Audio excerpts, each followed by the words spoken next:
4.17.0762 Prodi Penjualan Pertanian Berkelanjutan semester 6A. Nah, di video kali ini saya akan membuat pengolahan hasil pertanian dengan bahan dasar ubi jalar. Nah, penasaran kan? Yuk kita simak videonya. Nah, di video kali ini saya ingin mengajak kalian semua untuk membuat olahan hasil pertanian, yaitu kue talam ubi jalar. Kue talam merupakan salah satu jenis camilan tradisional olahan basah. Pada umumnya, kue talam ini berbahan baku tepung beras.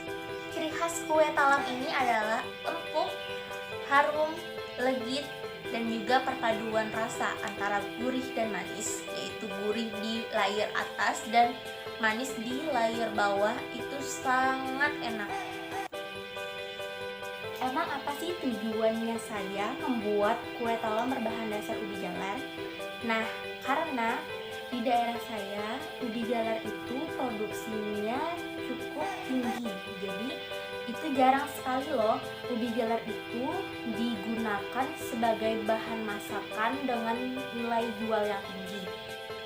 Nah, di video kali ini saya ingin menginformasikan kepada kalian semua bahwa masih banyak nih komoditas pertanian di sekitar kita yang belum dimanfaatkan dan belum dikembangkan.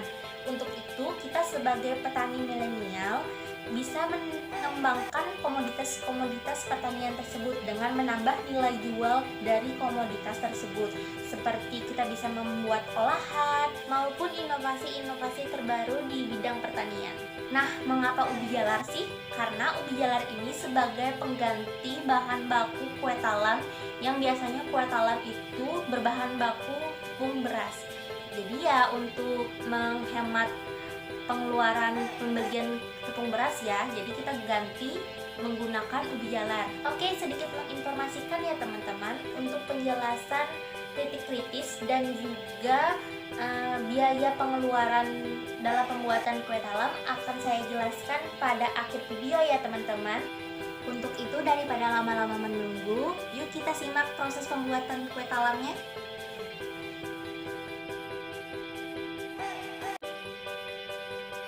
Nah, ini adalah bahan untuk lapisan bawah.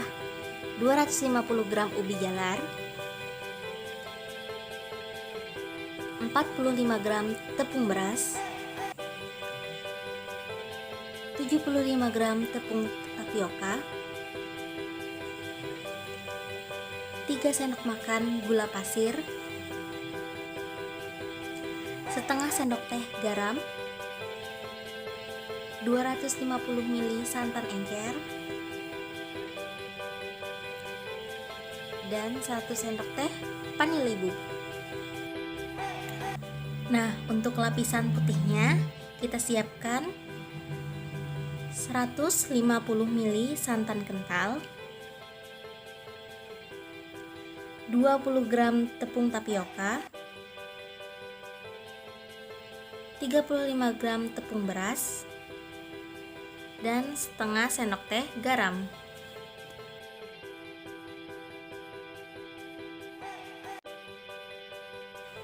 Nah, pada tahapan pertama kita aduk santan terlebih dahulu ya dengan gula dan garam hingga sedikit mendidih. Santan berfungsi sebagai pengental dan membuat rasa gurih pada kue. Pada proses ini kita menggunakan api kecil dan tetap terus diaduk ya, agar santan tidak mudah pecah dan tidak cepat gosong. Nah, pada tahapan selanjutnya ini adalah ubi jalar yang telah dikukus. Kemudian kita hancurkan, tujuannya agar memudahkan dalam pencampuran dari berbagai bahan yang akan dijadikan adonan. Ubi jalar mengandung vitamin A, C, serat, dan kalori, juga tidak banyak mengandung lemak loh. Jadi untuk yang menjalankan program diet jangan takut ya untuk memakan cemilan ini. Kemudian untuk tahapan selanjutnya kita tambahkan tepung tapioka dan tepung terigu.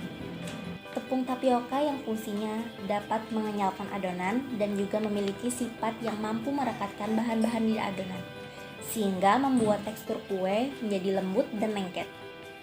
Untuk tepung beras sendiri, merupakan tepung pengganti terigu karena tepung beras tidak memiliki kadar gluten. Dalam tepung beras banyak mengandung karbohidrat, serat, protein, kalori, lemak, dan mineral. Dalam proses pembuatan kue, tepung beras dapat membuat tekstur adonan menjadi lebih empuk. Kemudian kita tambahkan santan yang telah dimasak. Penambahan santan ini bertujuan untuk pembentuk tekstur kue menjadi lebih lembut dan juga penambah cita rasa yang gurih. Kemudian kita tambahkan vanili bubuk sebanyak 1 sendok teh sebagai penyedap aroma khas kue. Kemudian kita aduk adonan hingga benar-benar tercampur dengan rata. Untuk lebih cepatnya, kita aduk dengan menggunakan pengaduk kue hingga adonan benar-benar lembut dan tercampur dengan rata.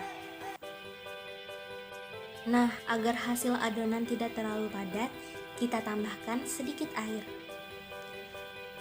Air berguna agar bahan-bahan di dalam adonan dapat tercampur secara merata, juga sebagai pengatur tingkat kekentalan adonan.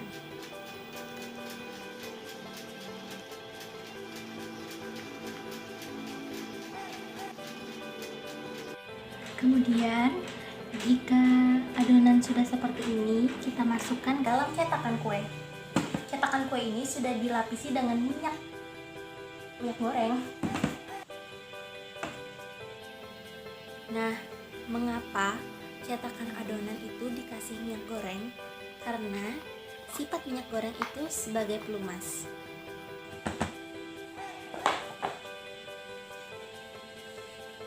Kita bersihkan sisi-sisinya dengan tisu. Kemudian kita hentakkan. Tujuannya agar adonan dapat terisi penuh atau padat di dalam cetakan, sehingga tidak ada rongga udara yang masuk. Sudah deh, adonan ini siap untuk dikukus.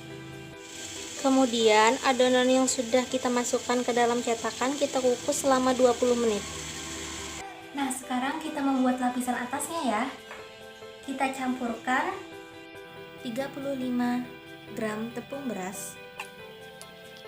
Tekstur lapisan atas ini memang lebih kenyal dan lebih lembut. Kemudian, maka kita menggunakan tepung tapioka dan tepung beras. Mengapa kita gabungkan tepung tapioka dan tepung beras? Agar adonan tidak mudah kaku. Setengah sendok teh garam. Kita aduk sampai rata. Untuk rasa yang kita inginkan adalah rasa yang gurih, maka kita tambahkan santan kental dan garam.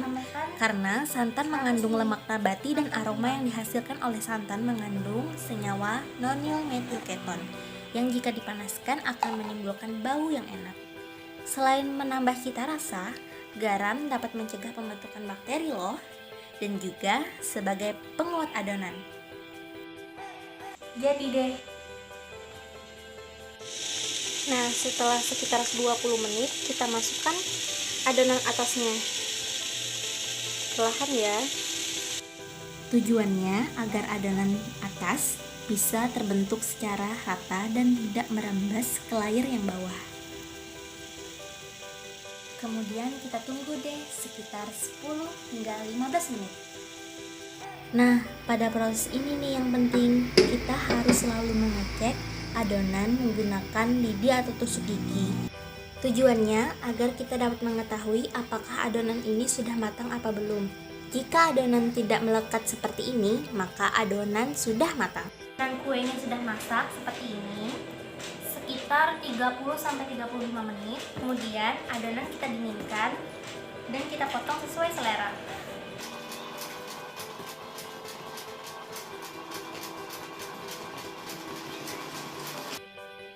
Nah, jika adonan sudah dipotong sesuai selera, maka kita taruh di piring saji. Jadi, ini adalah kue talam yang sudah jadi. Kita coba kue talamnya ya. Nah, pada saat dipotong ini, teksturnya itu sangat kenyal dan sangat lembut. Lembut di bagian bawah dan kenyal di bagian atas. Dan jika kita makan, itu rasanya gurih bercampur dengan manis. Nah, coba dilihat untuk tekstur yang bawahnya itu tetap padat akan tetapi lembut. Kalau untuk dimakan itu sangat enak.